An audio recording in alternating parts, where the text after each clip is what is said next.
Mä ostin tämmösen ihan perusvalkoisen Lekon kirpparilta, mutta mun tyyliin on vähän liian piisu, joten mä ajattelin, että testataan tähän solmuvärjäämistä ja otetaan väriksi violetti.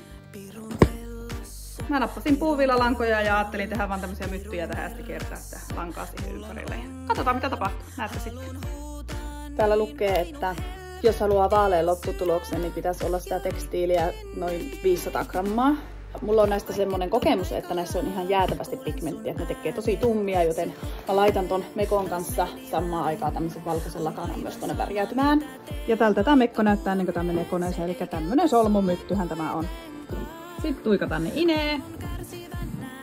Ja tää laitetaan sitten tonne koneeseen vaan pystyyn. Sitä ei tyhjennetä, vaan siellä se mukana pyörii. Sitten normaali pesuohjelma.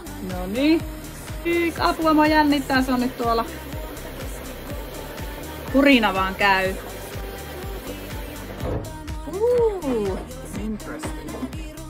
Luulen, että ei ole todellakaan liikaa laittaa se lakanan palaton. Tää on tämmöstä pakkomielteistä tämä mun touhu. Ai että, kuulkaa kun näette. Tässä vielä Mekko ennen. No niin, tämmönen tästä sitten tuli. Ja on nyt paljon enemmän mun näköinen Mekko. Pakko mä tekemään sen jotain valkoista ja se kyllästyttää.